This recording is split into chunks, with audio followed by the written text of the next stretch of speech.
अर्जुन द्वारा पूछने पर, हे भगवान, साक्षी भाव से तत्व में स्थित मुक्त पुरुष किन किन लक्षणों से युक्त होता है और उसका आचार विचार किस प्रकार का होता है, किन उपायों से वह 3 गुणों से मुक्त हो जाता है।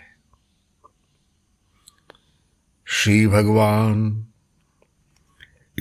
साक्षी भाव में स्थित पुरुष की लक्षण बताते हुए कहते हैं, हे अर्जुन, आत्मस्वरूप में स्थित सदा साक्षी भाव से देखता हुआ सतोगुण रूपी ज्ञान और उसके अहंकार, रजोगुण की कार्य प्रवृत्ति और तमोगुण के भ्रम व मूर्ता भाव आदि आते हैं तो न उनमें प्रवृत्त होता है और बिना किसी आसक्ति और द्वेष के यदि उन त्रिगुण भावों से अलग होता है तो उनकी कोई कामना नहीं करता, क्योंकि उसे कर्म का अथवा अपने गुणों का कोई अभिमान नहीं होता।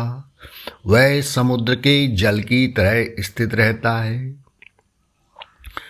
वह उदासीनवत सुख दुख हानि लाभ में समान रहता हुआ किसी भी गुण से विचलित नहीं किया जाता है, क्योंकि वह जानता है कि प्रकृति के गुण ही गुण और कर्म का कारण हैं।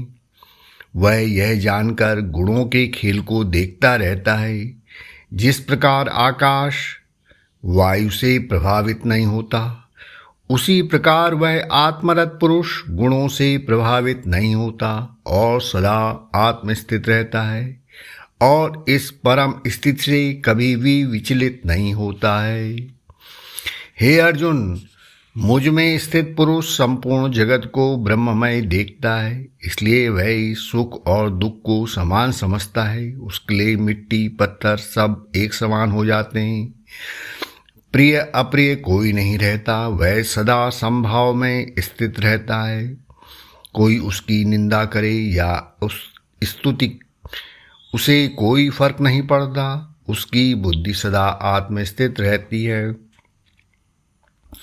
कोई उस व्यक्ति का अपमान करे, अपशब्द कहे या उसकी महात्मा ज्ञानी ईश्वर समझकर पूजा करे, वह दोनों स्थितियों में समान रहता है।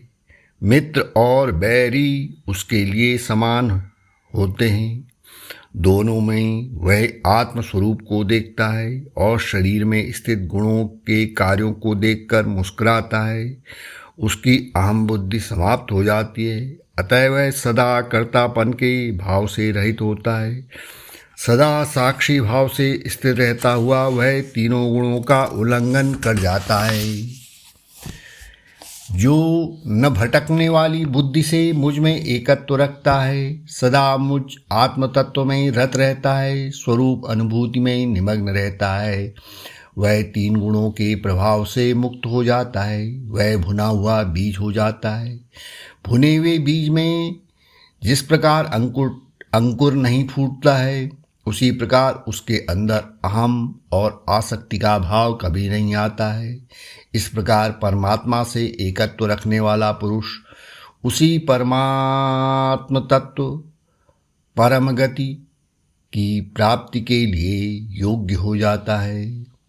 हे अर्जुन, जिसे ब्रह्म कहा गया है वह ब्रह्म ही यह आत्मा है। मैं आत्मा अमृत हूँ, परम विशुद्ध ज्ञान हूँ, जिसका कभी नाश नहीं होता है। मैं ही स्वभाव का आश्रय हूँ, मैं ही धर्म का आश्रय हूँ। मुझे प्राप्त कर योगी परम आनंद परम शांति को प्राप्त होता है। तू यह निश्चय पूर्वक जान ले कि उस परम शांति और आश्रय का घर मैं आत्मा हूँ। यही अंतिम स्थिति है। हरि ओम तत्सत, हरि ओम तत्सत, हरि ओम।